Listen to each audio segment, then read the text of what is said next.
Good afternoon. Good afternoon, everyone. How are you? Great Monday. Today, I am coming live with you with my client, Cindy Kinsler. She is the owner of Results Mortgage, where you get a red carpet and not red tape. And today, we're going to talk about how she achieved her impossible goal. And she's going to tell us what that impossible goal was. And I'm about to bring her on. Hi, Cindy. How are you? I'm good. How are you? I am great. Excellent. Yeah, I appreciate you doing this with me. This is wonderful. I love showing off my clients and their wins, just like Yeah. you guys do in the mortgage industry when people get to the closing table and you take pictures with the keys. It's a big deal. Yeah. So I love doing this because these interviews are about you. And for the people who are watching right now, you are an entrepreneur or self-employed or Mhm. someone who makes their own money. That's why you watch me. And people watch you. Everything about you is part of your brand. Even if you do mortgages like Cindy, and you Mhm. might think, well, why would people be watching my social media if I do mortgages? You're about to find out why. So so Cindy, let's get started. I titled this How You Achieved Your Impossible Goal. What was your impossible goal? So I have been working in the mortgage industry for 20, almost 23 years now. And I have always put my fate in other people's hands. So I wanted to own a business. My dad owned his business, throughout my entire life, but I always felt Mhm. nervous about it. Always felt like, oh gosh, I can't do that. Somebody else needs to do it. I need to have a W-2. I can't be somebody who doesn't have a W-2 income. That's just crazy talk. Even though I've always been 100% commission. I've been 100% commission since I graduated college. So I don't know why I felt that way, but I couldn't get over it during that time, right? Like I just couldn't get past it. Like, I think what I hear is even though I was commission only, some another company gave me the leads or another company gave me the protection, the umbrella of I have work because of this company. Right. Right. Yeah. So Or it their can be. their name was better than mine. Their name, like they've been doing it more. They have a brand recognition, and who knows me, Oh, credibility. right? So, okay. Wow. Okay.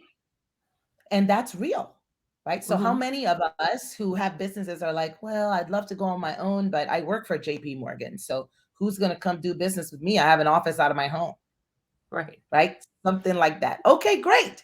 And so then you've been in the industry for over 20 something years, Hmm. and you reached out to me sometime at the beginning of October or the end of September, something like that, Right. and we decided to work together. And at this point, it was because what was the biggest thing? You were like, Linda, this is why I'm working with you. I needed a coach who was a stronger personality than myself because I've been coached for a long time. I've been doing coaching years and been in mastermind groups and have been in networking groups forever. But I needed somebody to be really clear with me on what I wasn't doing, because every time I talk to somebody, they're like, "Oh my gosh, you're so busy. Oh, you're doing all the right things. Oh, you're doing the right things. You're doing the right things." Like I needed somebody to say, "No, you're not." I needed somebody to really get down to it. Like what are the things that you're missing? What are the things in your tool bag that you're not using? Because I Yay, wasn't. because you weren't. And Right. so, how many years would you say, give or take, you were thinking about having your own mortgage business, of being on your own and having your own business? Oh, probably 10 years or more. I'm 10 years or probably more. more than 10 years. Yeah. And would you say that every time that you thought about it, the thing that stopped you was like, I don't have credibility. I got to be under these big umbrella of this big company. Right. So I would take it to my manager, I would take it to another company and I'd say, "Hey, here's my big idea." And people would say, "Oh, that's too big. That idea is too big. We can't even implement that. That idea is huge. That's not even possible." And I got Let's talk told about no. let's talk about one of those big ideas. What was one of those big ideas?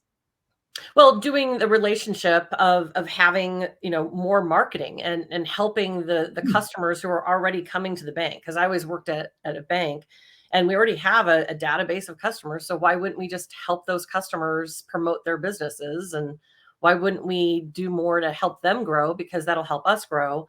And they said, "Well, we just can't. That's just too complicated. We don't have a marketing department for that. We can't do it." Hmm. I like that. What about there was also other things about just being a woman in this Mhm. industry that you felt like, okay, what did you feel being a woman in this industry?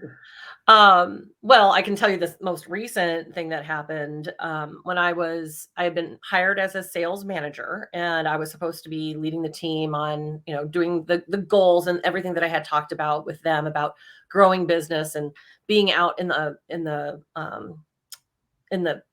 world for residential mortgage, just being out there for real estate agents and being out there talking with customers and talking with referral partners, because I knew that this downturn was coming, before it was actually here, and I was trying to plan for it. And the regional manager came into town and took all the boys golfing and didn't even ask me. And so I had confronted him at dinner, and we went to dinner, and I said, "So was there just not enough golf carts that you couldn't ask the girls to go on the boys' golf trip?" And he just chuckled, and he's like, "Oh, no, it's just a boys' night out." I said, "Okay. I hear that loud and clear." That the regional manager, took all the men golfing, but didn't think that I knew how to golf. I have my own golf clubs. I've taken golf lessons. I'm not a good golfer by any means, but I'm fun. I But know you belong there because that. you're in management and it was a Right, management trip. right, But right, they decided that it was a management trip only for the guys. right, right. And so these things, and it's not that I want to take this interview there in that direction because I'm not, I'm just going to mention it. But women, it doesn't matter if we are women of color. I am a woman of color, so I experience life through the lens of a woman of color. Of So course. I see the microaggressions, like clearly, like I don't need glasses to see them or 3D glasses. They're always here. But Mhm. but being a woman, period, in the workspace comes with these microaggressions that, for a lack of a better phrase, if you're not pregnant and in the kitchen, why are you working? Like, why are you here? Like, Right, why should we run this idea past you? You're just a woman. right, They don't say those words, but their actions say those words. right. Why should we take you golfing? You're just a girl. You're gonna come there and complain, and it's too hot or whatever. We can't smoke cigar around you, or what? All these things, Mhm. and it's it's really downright just wrong. Well, I also think that, the way that they explain things are like, "Well, you shouldn't be such a bitch." I said, "If I was a man, would you say I was aggressive, or would you use the word bitch?" Because I don't think I think of the word as bitchy as somebody who's, um, just being cranky or angry. But when I have something to say that you've stepped over a boundary or you've done something, and I come up and I say, I'm not afraid to say it. I'm not being bitchy. I'm being, I'm putting my foot down. It's not really aggressive. It's just being the person that I should be in that situation. But that's See, the definition that they use all the time. yes, and what I love, I don't really love, but I love that you're explaining it here now for the people who are watching. Listen to how much Cindy had to explain. We have had to do that as women because if we speak up for ourselves, instead of saying, "Wow, I'm so proud of you. You didn't let somebody walk all over you. I'm so proud of you. You spoke up for yourself." No, you speak up for yourself. You're a bitch. Right. You know what? You have boundaries. You're freaking mean. Oh, you don't let me walk all over you? What a Right. jerk. Right. You're so damn bossy instead of assertive. You're so Right. aggressive. Right. When you're not afraid to speak up, instead of saying, "I'm so proud of you that you spoke up," you're so confrontational. I How? got told, you shouldn't tell her that she did something wrong. There's better ways to say it. You don't need to say that she was wrong. Like, well, she crossed a boundary, so I'm not really sure how else to say it other than she shouldn't have said that, Right. you know? And so what this is so interesting because Cindy, you have always been a results driven woman, always. It's Mhm. why you've gotten that's why your company name is Results Mortgage. Like this was another thing. We went around picking a name for the company and a domain that wasn't taken. And you Mhm. know what? Let's go there because the conversation went there. We Yeah, were having our one-on-one and we were talking about which domain you were going to choose. And you were very frustrated. very. I Yes. mean, very frustrated, like upset. Right. And Yes. I sensed that you were upset. Do you remember how we ended that session that day? I do because I wrote it down, but I don't have that book with me right now. But, yeah, no, I do that I needed to think about it and and, you know, figure out why it was frustrating. Yeah, and so the when Cindy says, "I needed a coach that was strong," I didn't when we had that session, Cindy came to the session frustrated already. She was Mhm. frustrated because she was looking over the weekend and all the domain names were taken, and oh my god, and this is why does this have to be so difficult? Okay, it literally she was like that. And I was not taking any of that personal because it had nothing to do with me. Mhm. However, she was in a conversation with me. And normally I don't just go for the hour that we have. If I have time, I go over the hour. But this day I cut it short, like 15 minutes. This was a 45-minute session. You remember? Yeah. And it's because I have my own boundaries. And Mhm. I could not, as a professional coach, I cannot allow Cindy or any of my clients frustrations to also put me in the ring with her because I'm not there to fight her. I'm on her Right. team, right? But I'm human. So if I stayed in that conversation maybe a little longer, I could have been like, you know what? All right, that's it. Right? But it wasn't personal. No. And I just needed Cindy to know it's okay to be frustrated. Go sit with it, release it. And it's not that serious, but it was serious to her. So I wasn't trying to invalidate her. I was trying to protect my space as well too and Right. say, today this is not going to be productive if we keep at this. So we did some things. I did some research for you together. I shared my screen and then we ended the call. Right. And then you came back with, "Oh, this is what I love. This is the name." Oh, and it was amazing. So, what would you say was the biggest mindset shift that you experienced? Because for someone that was thinking at least for 10 years about starting their own business, and then 90 days later, here you go. What was the biggest mindset shift for you? Well, I kept feeling like I needed to put the control in somebody else's hands, that I wasn't good enough to do it on my own, that I needed to have that W-2 income. I needed to have a company do it with me and agree that it was a good idea. But big companies can't make a dynamic shift. They've been doing it the same way for 40 years. And so the industry changing the industry is not possible when you have a company that does things the exact same way every single day, day in and day out. And you can't make a change. You can't be agile. You can't make those dynamic shifts. And so having the courage to really figure out, okay, I've been doing this for 20 years. Why don't you think you can? And having those conversations with you about who I am and the capability and who I know. Like just talking out loud about the people that I do know and the relationships that I have that I you know, of course I should do it. Why wouldn't I? And I know that now, but at the time I just was frustrated and couldn't see that I was good enough for it. Yeah, totally, because that's really what we did that whole 90 days. There were more results that you were getting in your life that you didn't want. For example, and because those results were happening that you didn't want, they you were like in a funky headspace. It Mhm. just kind of like kept you in this cycle, in this like hamster wheel. And so one of those things was we are both women of a particular age, Mhm. and women of our age, we experience real biological, physiological things like hormones and Right. stuff, right? So we've got little hormonal weight gain. And that hormonal weight gain doesn't matter if it's hormonal, it's weight gain. The Right. scale doesn't say, oh, it's hormonal. No, the scale says you weigh this much and your clothes are not fitting anymore. All right. And so you weren't even, you were just being Cindy, like the most generic version of Cindy. You Right. had taken your personality out, even your femininity out of your business. And so there was a big shift in that. It created you walking to the mall, getting a stylist, Mhm. um, investing a couple grand in new wardrobe, several hundreds more in new makeup.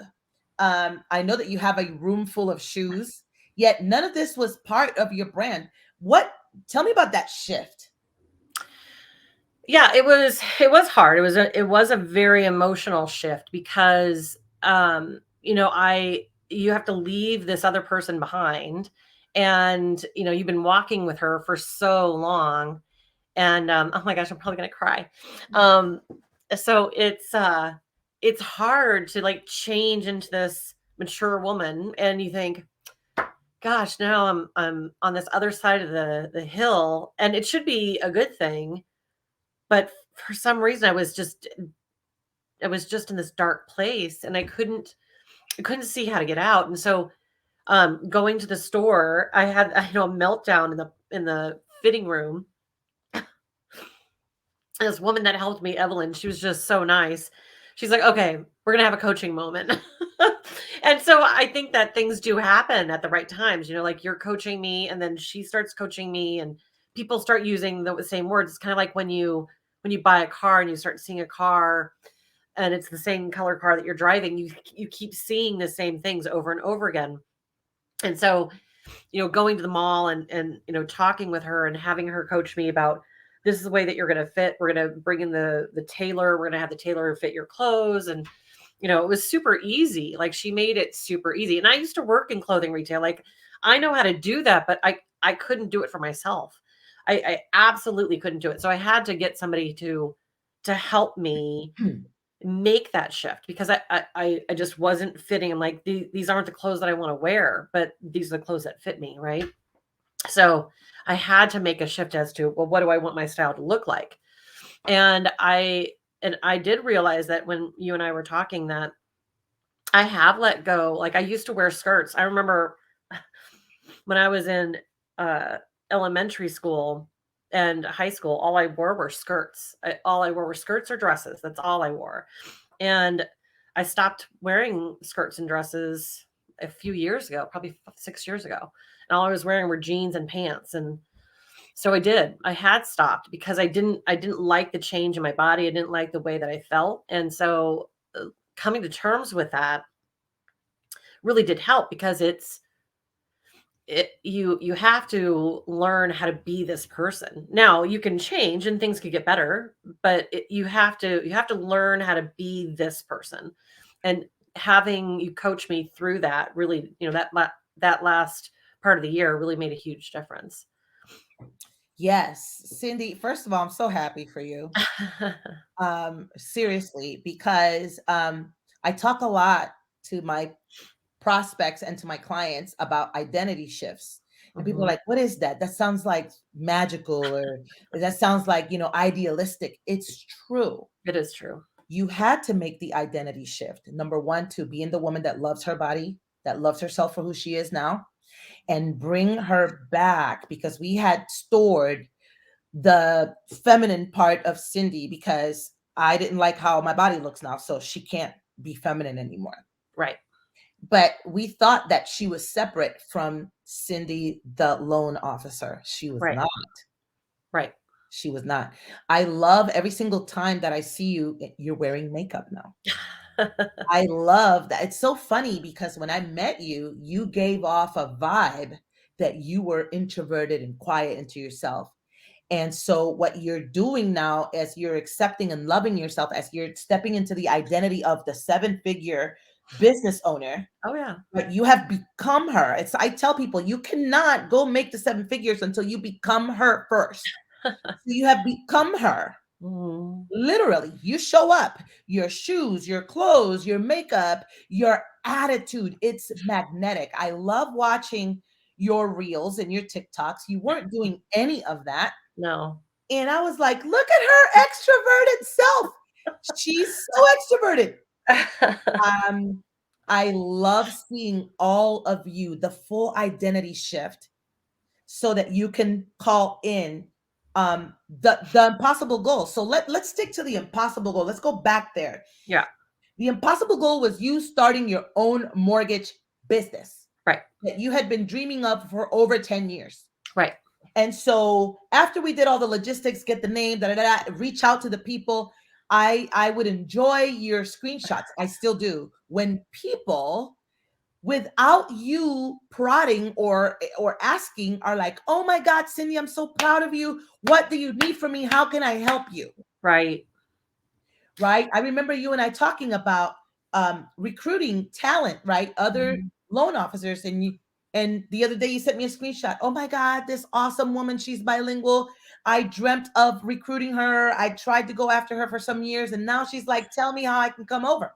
Right.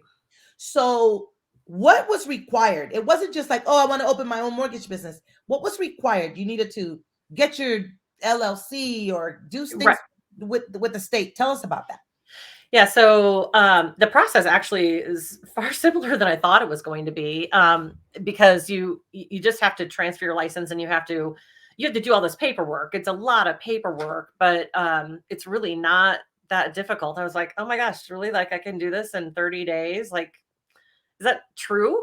And because I always thought that it would take a really long time. Now I've been planning it, and so I had the details, and so I have the capability. I had the money. I have the money in reserve, so it wasn't like I can't do this financially. Like I can support a business and I can support myself, and I can get a surety bond, for 150,000, and I can do all of that stuff without blinking an eye. So a lot of other people probably would have had a difficult time because they can't make that shift because they're not financially secure. Um, because it is a big step. You're taking on financial responsibility for everything that you close. You're not just, putting your name on a thing and then it has, First National Bank on it. It has, Cindy's name on it now. That's right. So, right, it has to be there. And, the problem is that um knowing what to do, you have to take that first step. You have to get out there. You actually have to research it. So, but it really wasn't that hard. It No, no, it was very very simple compared to what I thought it was. My thinking was a lot worse than actually doing. compared to what you thought it was, because we create all of the obstacles there in our head. Right. Okay. Next thing I would love for you to talk about is you had to choose your location. Mhm. And how did the location that you have now come about? So I had been looking, at commercial real estate for a long time and had looked all over the place, looked at trying to buy a building, didn't get a response. I was like, how can I not buy a building? And it just seems weird that somebody doesn't want to sell it. But I kind of figure that things happen at the right times. And I had looked at this space that was the concept is good because there's a lot of other businesses in it, but it just didn't look right. It just felt like every time I drove up there, I was like, God, this just doesn't look like what I want it to look like because right, Aesthetically. because yeah, the exterior, you're like, is this a warehouse? What is this? Like, it's not like, well, you could probably correct it if you do a couple cool videos and the space inside looks nice. But people driving up aren't going to get the same experience. And my tagline is red carpet, not red tape. So why would I have it be kind of half okay? Like it should all look good. And so and I've been working with this real estate agent, for quite a long time. And he has a new office out in Waterloo. And I said, uh, can I just be your preferred lender? And he was like, yes. That easy? Yeah. Yes. So so I said, "Okay, well, I need a space. So can I use your address?" And he's like, "Absolutely." Yeah, and it was me asking a question and then, like 30 seconds later I had an address. And that location Oh, it's is beautiful. gorgeous. It is. It's beautiful. Driving up to it, the Uh-huh. building, everything. Yes, it's very nice. And then I'll be announcing in April, but I've got another space and it's a really cool spot. Mm. So, it's another really cool one. I won't announce it until April, but you get a You little know sneak what, peek. Yeah. Cindy? That is so fantastic, I right? know. From dreaming Nothing about it to to then, like, having it and having the dream space, not just the thing you were gonna settle for. right. Because I was just saying this to my client earlier this morning. One of the reasons that I share everything like I'm doing it on my stories when I went to New York last week, it was like a step by step because I, Linda, as a person, as a woman, not even as the business owner, just as a woman, I love experiences. I love experiences. So, most of my clients also like experiences. Yes.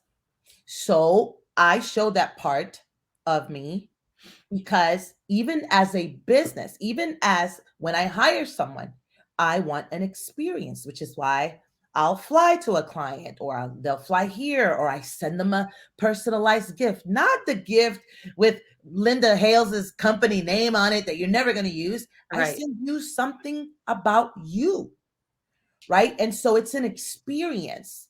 And so what I love is that you said, no, I also enjoy experiences. I want my clients to get an experience of the red carpet, Right. you know? So I would even go as far to say that there should be a red carpet coming in to, like whatever that what do they Uh-huh. call it? The runners. There Yeah. should be like a red runner Yes. because it's red carpet, not red tape, Right. right? And I love that. All the cool little taglines, red carpet, not red tape, clear to close, which is the phrase that everybody wants to hear getting Yeah. to that closing table. Tell me, I know we spoke a little bit about the social media. Why are you enjoying? Because I see your social media, your reels and Mhm. your TikToks are they vary, which I love. Mhm. I'm going to ask you a little bit about that. But I know that you are a heart-centered woman. You Right. have always been very attached to giving back to the community because I would look through your Facebook profile and I would see where you're promoting these people and you're constantly saying these people need help.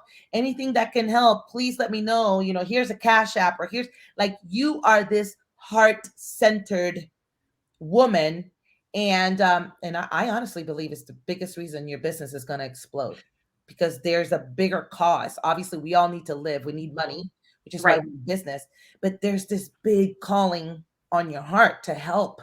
Well, I think, I had talked with Estella about this that I've never asked for anything personal. Like like if somebody says, "What do you want for your birthday?" I'll tell them, "Oh, well, this is what I want." But I usually want something that's like a practical gift. Oh, a blanket or a vacuum cleaner, right? Like something I don't want to buy. I don't want to buy it, so I want it as a gift. I don't want to put my money towards a vacuum. I hate the vacuum, right? Like I don't want to buy that. So I um I don't know how to ask, and I wasn't asking for help. So a couple of years ago, I started a group, and I happened to call it the Badass Group or Badass Women. But we help each other. Like somebody moved, and so we packed boxes and we helped her move. And one friend had lost her son several years ago and had never cleaned out his room, and so we helped her do that. Right, we helped her get it organized. We helped her take things down. We helped take things to the Goodwill, and it really changed how she felt. Like because it was this burden that every time she walked past the room, she just saw this stuff. um, and I think it really, really helped Lisa. And we helped somebody clean out her garage and like just organize it. And it just felt overwhelming. So we were doing things to help each other, but I never. never really asked for myself because I always felt like I don't feel right asking. I feel bad about asking for it. And so I think that probably translated to my sales. And I never asked for the sale. I never said, "Give me your business."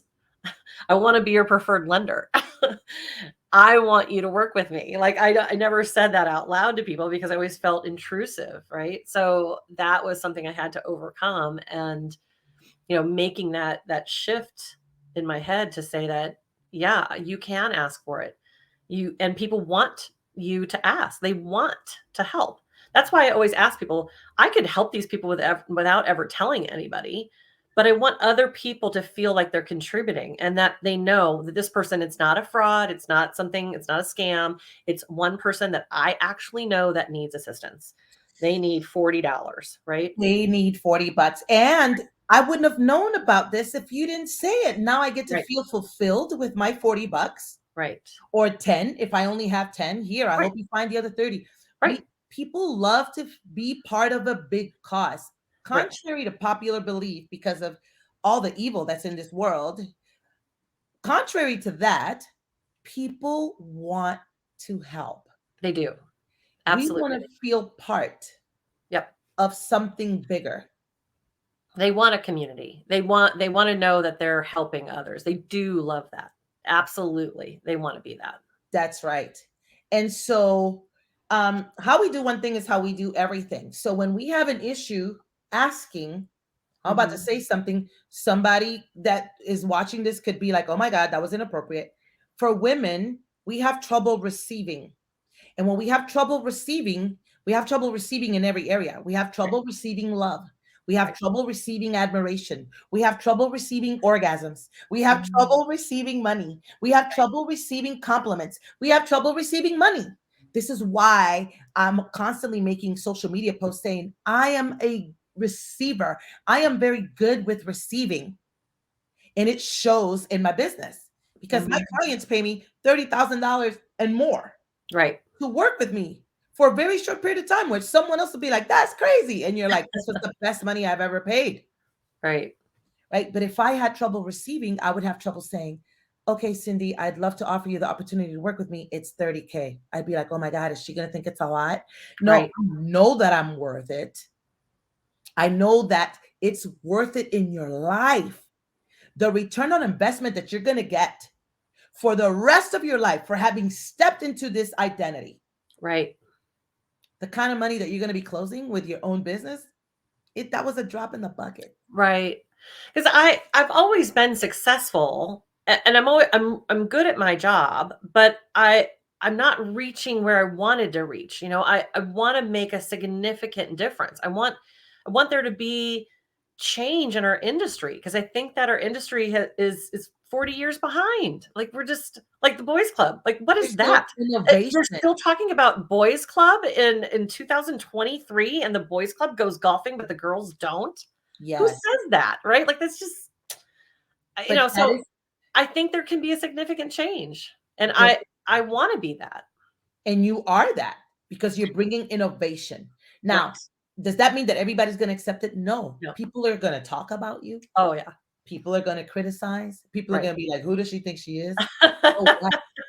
Because you mentioned the word that's super key, which is growth, right? Mhm. And I'm going to say this to the people that are watching.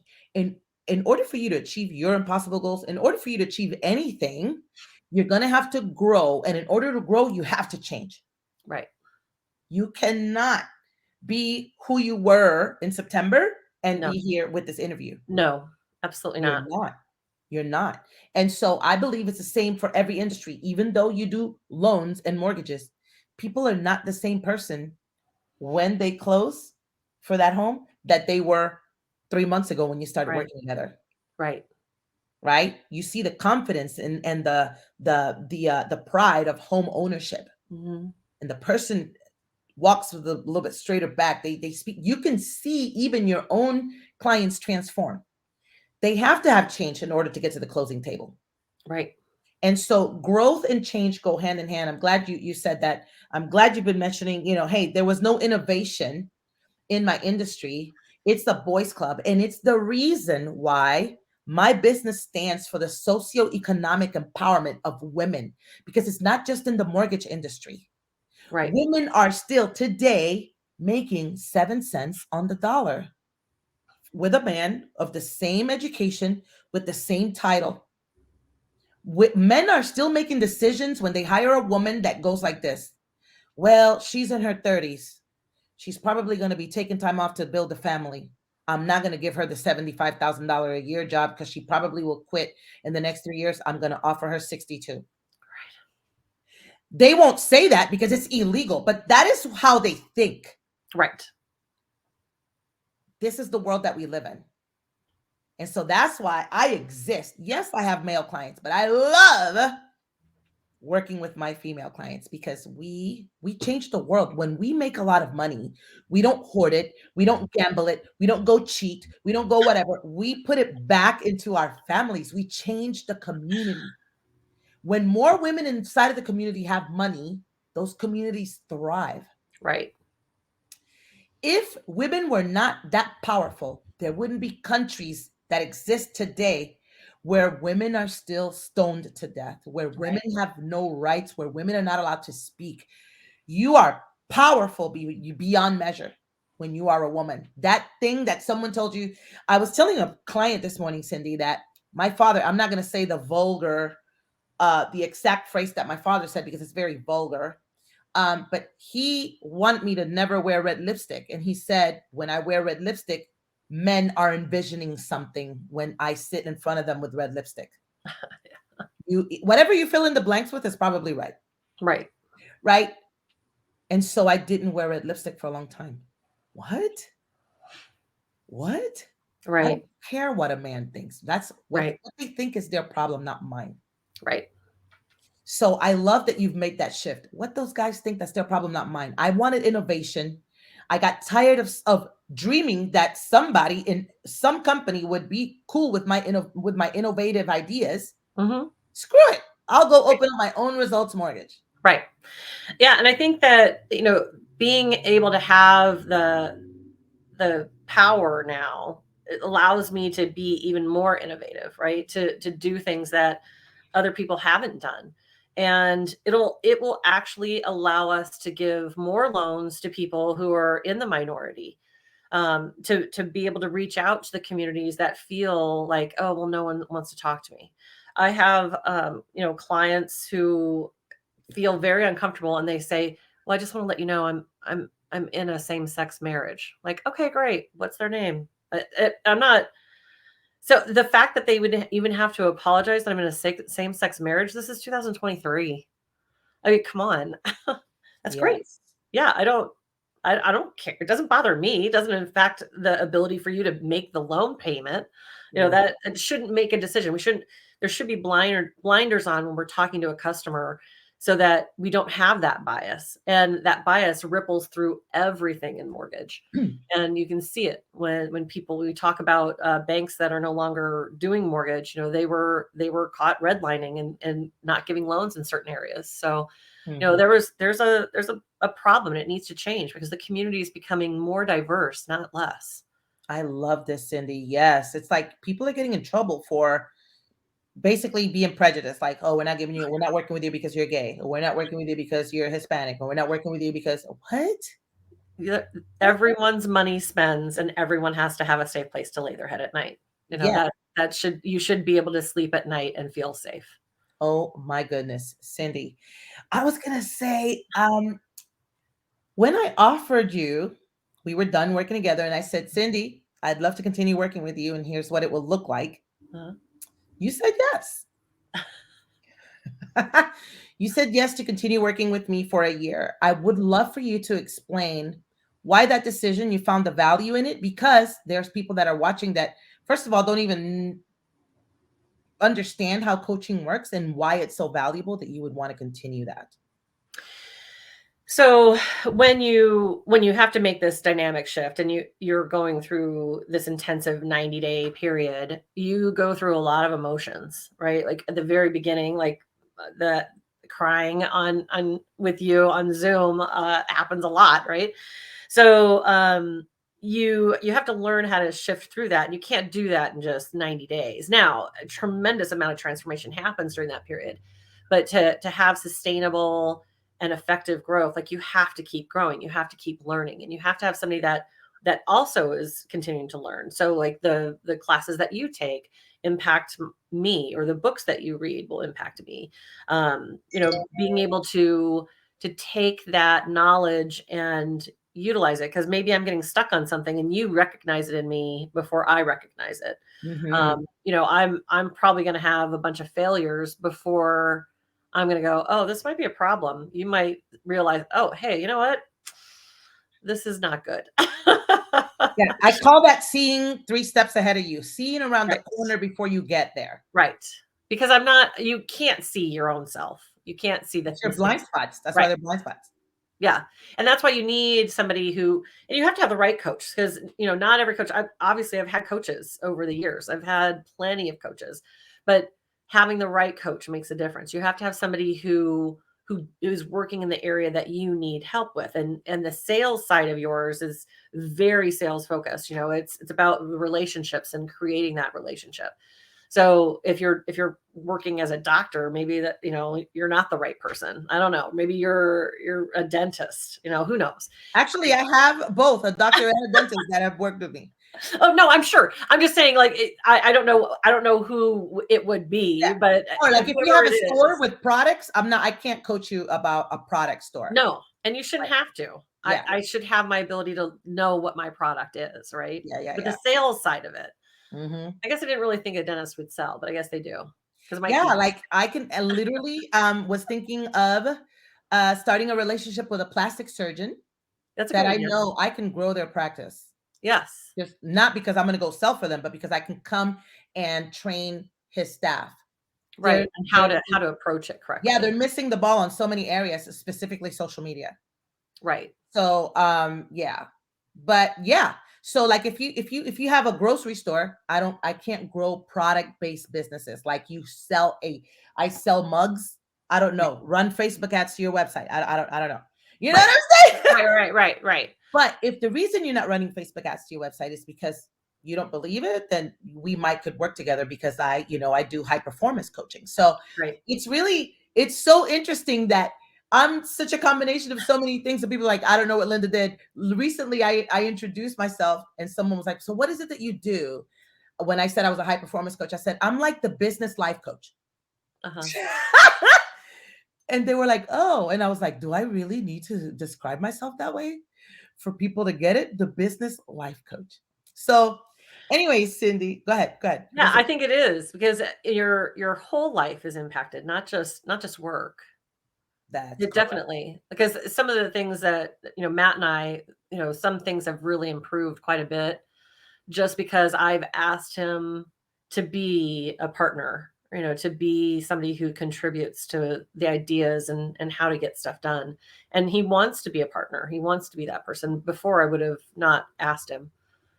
And let me tell you, Cindy, since you brought Matt up, Mhm. I saw a picture of Matt on your social media page. He's so cute. Yes, and I'm like, oh, Matt. But the smiles, right? Mhm. The everything, like right now you're beaming. Yeah. He And he it's everything has been impacted positively Yes. by you stepping into this version of Cindy. Yes. I'm sure he enjoys the shoes and he enjoys the makeup and he enjoys the confidence, the sassiness, and all that stuff. He likes it. He's getting all of that benefit. And I'm sure it spiced things up outside the bedroom, in the bedroom. I mean, it's just like an awesome thing. I Mhm. love to work with the holistic, the woman as a whole. Every single part of you will be impacted. I'm so Right. excited for you, Cindy. Um, what's going on like right now with your business with Results Mortgage? Right now, Yeah. this week, what's going on? Yeah, so, I talked with the state on Friday, and she said that I should have, like, the license transferred just in a couple of days. So, I'll be able to start originating loans with just in, like, it's been a week and a half, which is super fast, super Yeah. fast. Yeah. Yeah, because really, this is why if you guys haven't read the 12-week year and you're Mhm. watching this interview, go watch it. You really, I love the 90-day thing because Mhm. so much can be done, like you said. Yes. You can have a year every 90 days. Yep. Like you thought this was, it took you more than 10 years to get this into action. Yeah. And then within 90 days, you're like, oh my God, I can't Yeah, believe this this. is and I'm like, "What else can I okay, let's add a second location." Oh, listen, you know what I love? Let's I just do know 2. for the people that are watching this interview all the way to the end, you said something that was major. You said, I tried to buy a building. Why can't I buy a building? Like, that's just so normal. Like, she's not talking about buying a house or a car. She's like, I just tried to buy a building. Like, like that's so nonchalant. They're like, I Right, want you to know you said that. Like, I'm trying to buy a building. right, Did you not know? Like, Cindy right, keeps, why can't I buy a building? Like, I do loans. And so I love how nonchalant we are about these big impossible goals. Do you know how many right. people would never open up their mouth Oh, to say, I'm trying to buy a building? right. But you did Yeah, because it's and not I'm still impossible. going to, I'm still looking, but Yeah, of course. yeah. It's not impossible. It's just Yep, like find the right building right. Yes, and I have. and the right deal. Right. I love it. Is there anything that I didn't ask about that you want to share for the people that are watching, for the people that want to do business with you? I don't know, anything that's on your heart to share? No, I just, if there's somebody out there that's, working in Omaha or the state of Nebraska, if you need a mortgage, I would love to help you, and if you are a real estate agent or, somebody who refers to loan officers, like a financial planner, would love to talk with you because I think that this plan, what I'm gonna be doing will make a huge difference for the community in Omaha. I know it will. Where can people find you on the internet or your phone number? Anything you want to share? Yeah, so if somebody wants to contact me, my phone number is 402-214-1068. And my email is cindy@cindykinsler.com. And then the new website will be opening once my license transfers. Which is what? Resultsmortgage.com? No, it's getmortgageresults.com. Getmortgageresults.com. Mhm. I love it. Yeah, Cindy, I'm going to say this before we go. It has nothing to do with this interview, but I'm just going to drop it here. I see the Results Mortgage podcast. yeah, Like I totally see it. yeah. I can't wait. I'm All right. excited. Thank you so much for being here, everybody. If you want to work with Cindy in any type of loans for real estate, personal, right, or Commercial. commercial, Mhm. you reach out to her. You are licensed in Omaha and where else? The whole state of Nebraska, and then I'll be getting my Iowa and then California and Arizona, but that's going to take a little bit. But I yeah, love it. I yeah. love it. And if you're like, you know what, Linda, I'm tired of all your clients winning. I can't be the only one not winning. I'm tired of all these interviews. I want to work with you. Yes, Hit me up on Linda Hales, coaching.lindahales.com. you And won't regret it. let's talk. You won't regret it. No. You won't regret it. Thank you, everyone. I love you. Have a great day. Let me see how I can finish this broadcast because I have all these notifications. 22 million, 22 million tabs open. It's because you have 100 tabs open. That's